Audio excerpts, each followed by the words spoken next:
Assalamualaikum warahmatullahi wabarakatuh. Selamat pagi sahabat Rumah Sakit Jantung Harapan Kita. Jumpa lagi dengan kami dalam acara Save Your Heart. Acara ini kami publikasikan untuk masyarakat Indonesia dan juga sahabat Rumah Sakit Jantung Harapan Kita yang membutuhkan informasi dan edukasi seputar kesehatan jantung dengan topik-topik yang menarik. Program ini kami publikasikan lewat kanal YouTube, website, dan media sosial kami. Dalam perjumpaan kali ini kita akan membahas mengenai coronary artery bypass grafting atau CABG. Di samping saya telah hadir seorang narasumber yang ahli dalam bedah torak kardiovaskuler dan berprofesi sebagai dokter bedah jantung yang pastinya sudah tidak asing lagi. Dr. Amin Subandi, spesialis bedah torak kardiovaskuler. Assalamualaikum Dr. Amin. Apa kabar dok? Baik. Terima kasih banyak ya dok ya sudah berkenan hadir dalam acara ini. Kita ngobrol santai aja dok ya. Oke.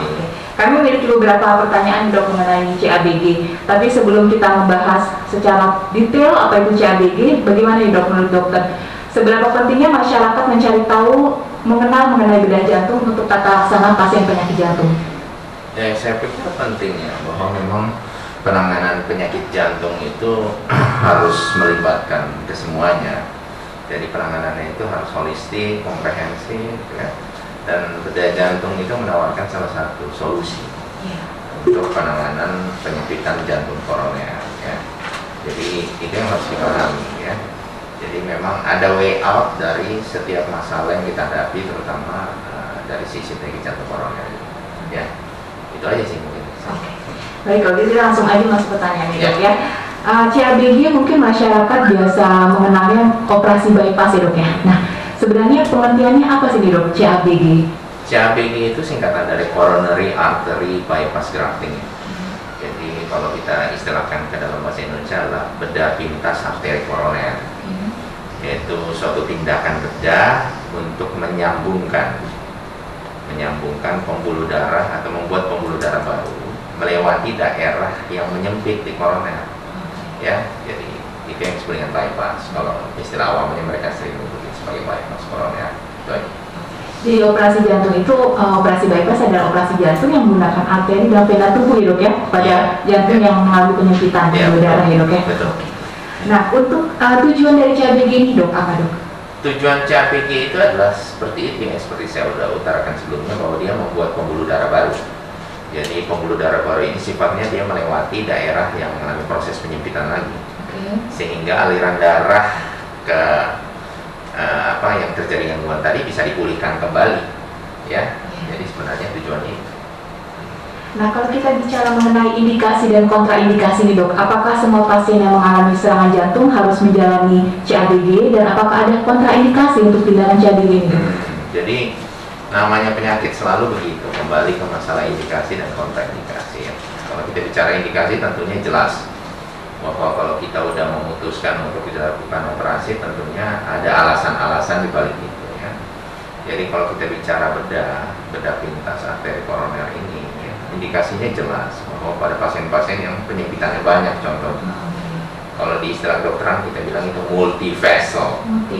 Jadi koroner itu ada 3, 2 di kiri, 1 di kanan. Jadi kalau misalkan ada penyempitan di semua arteri koroner itu, tentunya jalan yang terbaik harus melalui operasi, ya.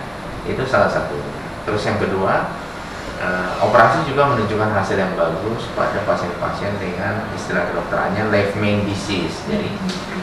Jadi di koroner itu ada yang disebut dengan penyakit batang utama. Jadi koroner di kiri kan memang ada 2. Jadi sebelum dia bercabang menjadi 2, dia melewati satu pembuluh yang namanya left main atau batang utama. Kalau seandainya ada penyempitan di situ, berarti ada indikasi untuk dilakukan operasi bypass, ya. Terus orang-orang dengan penyakit jantung koroner yang fungsi pompanya juga udah mulai turun, ya. Apalagi kalau disertai dengan kencing manis, ya. Karena studi-studi lanjut membuktikan bahwa pasien-pasien dengan penyakit jantung koroner, apalagi melibatkan banyak pembuluh, kemudian ada riwayat kencing manis, itu kalau seandainya kita lakukan PCI atau stenting, itu angka kemungkinan untuk dilakukan kembali PCI atau dilakukan stenting, atau angka kemungkinan untuk terjadinya restenosis kita bilang, penyempitan kembali, itu lebih besar. Sehingga memang jalan keluar yang terbaik adalah dengan dengan operasi bypass. Itu adalah indikasi-indikasi ya.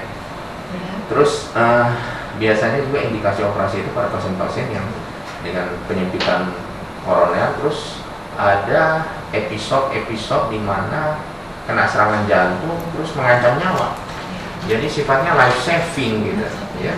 Contohnya ada yang pasien serangan jantung kebetulan serangan terus sehingga terjadi gangguan irama jantung yang kita sebut dengan aritmia malignan.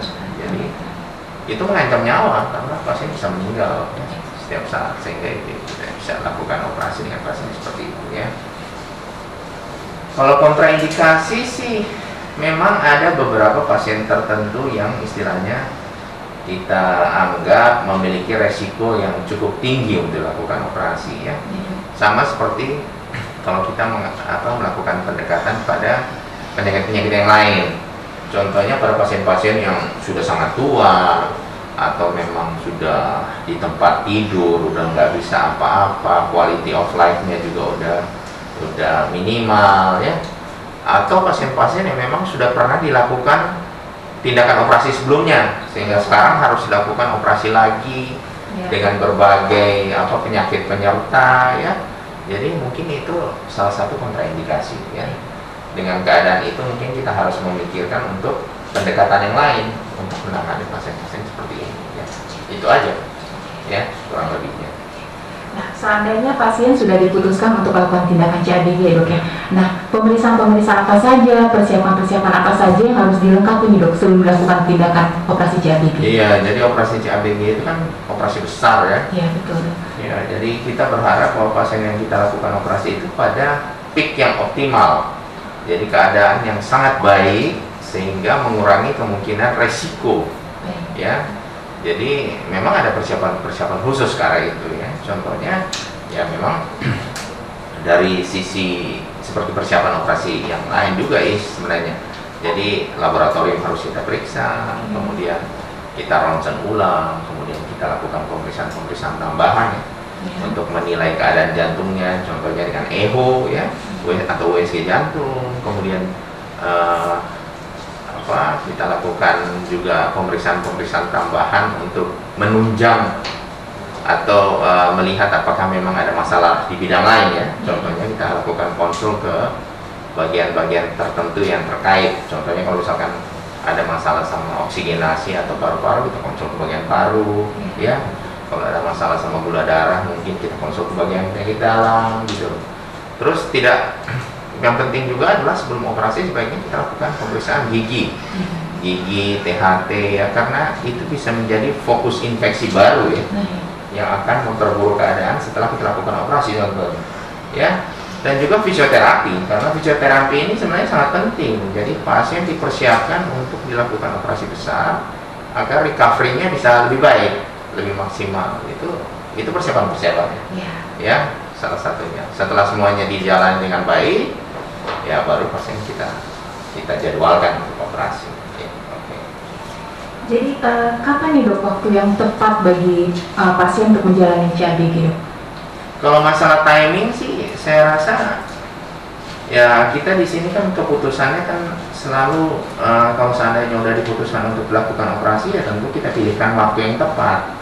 Nah, kalau waktu yang tepat itu ya seperti saya katakan sebelumnya pada keadaan optimal pasien. Contohnya ya kalau misalkan pasien dalam keadaan masih ada penyakit lain gitu loh ya, ada penyakit lain, dia demam atau parameter yang setelah kita lakukan pemeriksaan laboratorium juga ada masalah ya, kita nggak operasi, jadi kita tunda dulu. Itu untuk pasien-pasien yang sifatnya elektif.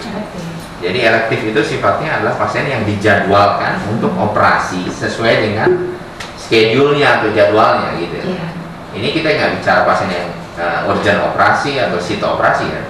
Kalau urgent atau sito kan apapun resikonya kita life saving, jadi harus kita lakukan operasi. Tapi kalau elektif atau pasien dengan persiapan yang jadwal sudah ditentukan, itu memang harus benar-benar optimal. Jadi optimal supaya hasilnya juga bagus. Itu aja sih. Nah, untuk teknik-teknik operasi dok, apakah ada teknik-teknik khusus yang dilakukan oleh dokter bedah ketika melakukan menjalani operasi CABG dok? Iya, jadi operasi CABG itu ada bermacam-macam ya. Jadi ada yang kita sebut dengan CABG on pump. CABG on pump ini adalah CABG yang dilakukan atau operasi bedah pintas arteri koroner dengan bantuan mesin. Jadi ada mesin yang disebut dengan mesin jantung paru, atau kalau di kedokteran kita bilangnya heart lung machine. Jadi mesin ini sifatnya membantu kita selama operasi. Jadi pasien dioperasi, dilakukan operasi bypass tersebut dengan bantuan mesin, di mana jantungnya dihentikan sementara dengan memakai obat, namanya obat kardioplegik, pelumpuh jantung. Jadi obat ini digunakan, jantung dilumpuhkan sementara, dan fungsinya diambil alih oleh si mesin tadi. Jadi mesin jantung paru itu mengambil fungsi jantung paru yang sudah dihentikan sementara. Nah, setelah operasinya selesai, proses penyambungan bypassnya selesai, jantungnya dihidupkan lagi. Kemudian pasien disapih dari mesinnya sehingga dia bisa kembali normal. Ada yang disebut dengan CABG off pump. Off pump itu tanpa mesin, jadi off pump. Jadi tanpa mesin. Jadi kita melakukan operasi bypass penyambungan arteri koroner dengan bantuan dua alat. Dua alat itu sifatnya yang pertama adalah untuk stabilisasi area operasi. Karena yang namanya jantung kan berdenyut setiap saat. Jadi dengan stabilizer itu kita berusaha untuk menstabilisasi area penyambungan koroner kita supaya tidak terlalu goyang, ya. Satu lagi untuk manipulasi jantung. Kalau kita sebut di kedokteran namanya apex sucker. Jadi alat itu untuk manipulasi jantung selama proses tindakan, karena sesuai dengan area yang kita mau jahit, ya. Jadi dengan dua alat ini kita gunakan selama proses operasi itu dengan tidak menggunakan pelumpuh jantung, obat pelumpuh jantung, dan tidak menggunakan mesin, ya. Jadi itu yang namanya CABG tanpa mesin, ya. Satu lagi yang lagi tren sekarang adalah sebenarnya mid cap. Jadi minimally invasif, ya. Jadi ada operasi bypass koroner dengan menggunakan alat khusus, dilakukan penyambungan arteri koroner dengan luka insisi yang minimal. Jadi luka insisi kecil, tidak sebesar yang sebelum-sebelumnya, tapi memang untuk melakukan operasi tipe yang ini kita harus punya alat khusus, ya, yang bisa membantu kita melakukan operasi. Baik. Nah, Dok, tadi kita udah menjelaskan dokter mengenai pengertian, tujuan, teknik-tekniknya. Nah, manfaat CABG bagi kehidupan pasien dan tingkat keberhasilannya ya, Dok, di Indonesia, khususnya di Rumah Sakit Jantung Harapan kita nih, Dok. Iya. Jadi sebenarnya kalau kita bicara manfaat, pasti jelas manfaatnya. Namanya orang ada sakit jantung, terus dia ada keluhan, terus sifatnya mengancam nyawa, karena jantung kita kan cuma satu. Ya, kalau ada gantinya sih nggak apa-apa. Ya, kalau misalkan contohnya kalau kita batuk pilek, ya batuk pileknya minum obat nggak sembuh, datang lagi ke dokter. Kalau jantung kan beda, ya. Jadi kalau kita bicara manfaat kan istilahnya pasti ada manfaatnya, karena contohnya dengan operasi bypass ini kan dia diberikan pembuluh darah baru, ya. Jadi yang awal-awalnya mungkin lemas, ya, nggak ada tenaga karena jantungnya lemas, swak, ya, dengan pembuluh darah baru pasti akan segar lagi, ya, pasti bisa lompat lagi. Kalau dulunya nggak bisa ngegoes, sekarang goes lagi, gitu loh. Nggak bisa lari maraton sebelumnya, sekarang bisa maraton, gitu. Jadi karena pembuluh darahnya kan udah baru. Ya, itu manfaatnya kalau kita bicara secara global, ya. Nah, tentunya kita berharap dengan manfaat-manfaat ini ya kita sadar bahwa memang ada tujuan yang bisa kita capai dengan tindakan ini, ya. Nah, apakah ada komplikasi nih, Dok? Pasti masyarakat juga ingin tahu, Dok, apakah ada komplikasi dari tindakan CABG ini, Dok? Kalau masalah komplikasi sih, ya namanya operasi besar, ya. Kita kalau bicara operasi, jangankan operasi jantung, operasi usus buntu aja kalau mau meninggal di atas meja operasi bisa meninggal, ya. Tapi yang namanya operasi jantung tetap punya kemungkinan komplikasi. Saya bicara kemungkinan, ya. Tetap ya namanya pasien kita berusaha sebelum operasi menstratifikasi risknya. Jadi resikonya di stratifikasi ini masuk kategori yang mana. Jadi resiko ringan, sedang, atau berat, ya. Nah, kalau seandainya pasien-pasien itu kita lakukan operasi dengan keadaan yang sudah berat sebelum operasi, ya, tentunya resikonya pasti akan lebih berat pasca operasi. Nah, resikonya bisa dengan prolong ICU atau lama di ICU bisa, kemungkinan infeksi bisa, ya, kemungkinan ada masalah di ginjal bisa, ya, kemungkinan ada masalah di paru bisa. Jadi semua komplikasi itu bisa terjadi, ya, tergantung memang semuanya dari keadaan sebelum kita lakukan operasi. Biasanya kalau misalnya kita melakukan operasi pada pasien-pasien yang keadaan sebelum operasi yang baik, ya, pasti akan baik, ya. Semuanya begitu. Itu udah memang kodrat alamnya begitu, ya. Ya, oke. Nah, ini dok, seandainya nih pasien sudah direncanakan untuk operasi. Nah, tahapan-tahapan perawatan apa saja yang harus dialami pasien sejak pasien masuk rawat inap sampai pulang? Jadi kira-kira berapa lama sih pasien rawat inapnya ini untuk operasi CABG? Kita biasanya pasien sebelum operasi di hari hanya itu masuk rumah sakit, mereka biasanya 1 hari sebelumnya. Jadi persiapan-persiapannya dilakukan seperti laboratorium, kemudian ronsen, kemudian konsul ke teman sejawat yang lain kayak gigi, THT, rehab medik, atau mungkin penyakit dalam paru, itu dilakukan sebelumnya, sebelum dia masuk rumah sakit. Setelah semuanya dilakukan, selesai, masuk rumah sakit. Biasanya 1 hari sebelum operasi. Besoknya kita lakukan operasi, biasanya di ICU kalau memang pasiennya nggak ada masalah, modalnya bagus, ya, nggak ada masalah, biasanya cuma sehari. Pindah ke intermediate rata-rata 1 atau 2 hari. Setelah itu pindah ke ruang rawat biasa. Nah, kalau pasien memang selama perawatan tidak ada masalah, 1 minggu sih pulang rata-rata, bahkan bisa kurang. Jadi kira-kira 1 minggu untuk perawatan, dok, ya? Nah, apakah semua pasien pasca operasi CABG ini perlu mengikuti program rehabilitasi nih dok setelahnya? Oh iya, kalau masalah fisioterapi ini atau rehabilitasi ini memang penting. Bahkan dalam bayangan saya harusnya kalau kita ingin mencapai outcome yang baik itu harus dilakukan jauh sebelum operasi. Ya, karena pada pasien-pasien tertentu yang dilakukan operasi bypass itu yang seperti saya utarakan sebelumnya ada yang dengan bantuan mesin kan. Iya, betul. Nah, bantuan mesin itu pun sebenarnya ada efek juga bahwa dia sedikit agak menurunkan fungsi paru, ya, karena jantung dan paru kan berfungsi dihentikan sementara pakai mesin tadi. Jadi persiapan rehabilitasi medik atau fisioterapi itu harus dilakukan sebenarnya sebelumnya. Sebelumnya memang harus dia fisioterapi dulu, ya, latihan ekspansi dada, cara nafas yang baik, ya, karena itu membantu dia untuk recovery pasca operasi. Nah, setelah operasi ada memang syarat untuk dilakukan rehabilitasi, ya, memang harus dilakukan agar pasien recovery dengan baik, ya, karena patokan kita sih pasien kembali ke aktivitas normal itu harapan kita 8 minggu sampai 12 minggu. Dan untuk mencapai itu tentunya harus digalakkan rehabilitasi atau fisioterapi pasca operasi sehingga dia bisa return to work, jadi bekerja kembali itu lebih cepat. Kan begitu.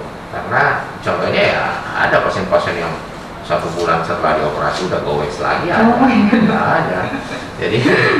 Jadi maksud saya itu, jadi kita untuk recovery yang lebih cepat, ya, mungkin lebih singkat dari 8 minggu tadi, ya, kita harus melakukan fisioterapi yang benar. Dan memang ada tahapan tertentu yang harus diikuti, ya kan begitu. Nah, kita sampai di pertanyaan yang terakhir, dok. Silakan dokter berikan pesan-pesan yang closing statement nih, dok, mengenai topik yang sudah kita bahas pagi ini, dok. Jadi harus dipahami bahwa operasi jantung itu atau penanganan penyakit jantung koroner itu harus melibatkan semua orang, ya. Bukan cuma 1 dokter aja, bukan personal approach, tapi approach-nya adalah berdasarkan tim. Makanya itu disebut dengan heart team, tim jantung sebenarnya. Karena kalau kita menangani pasien secara komprehensif, tentunya hasilnya pasti akan lebih baik.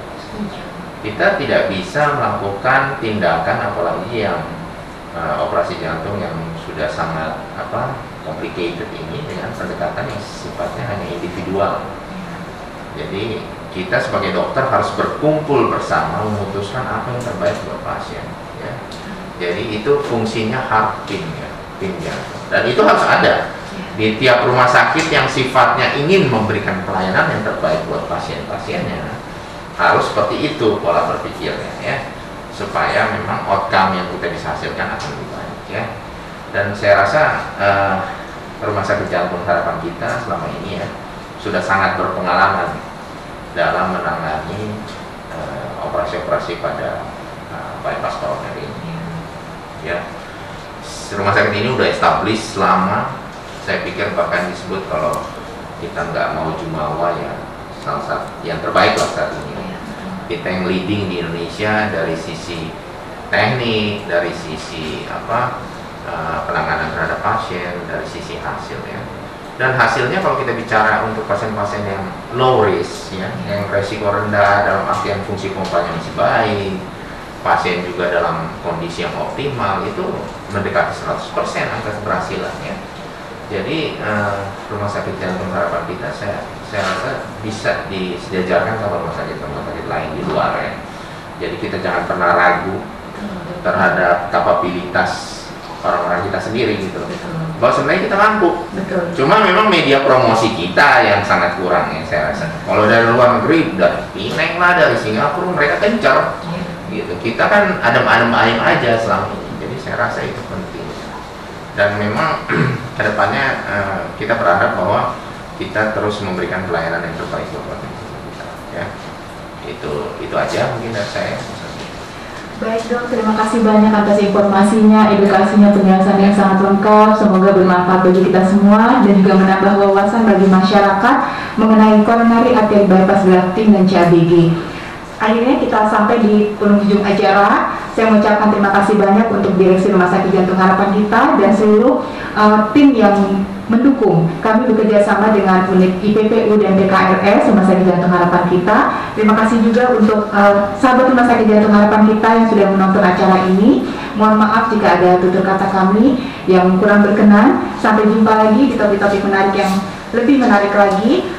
Jika ada informasi yang akan lebih detail bisa menghubungi customer service kami di 1500 034. Kami pamit undur diri, salam sukses, sehat dan bahagia. Wassalamualaikum warahmatullahi wabarakatuh.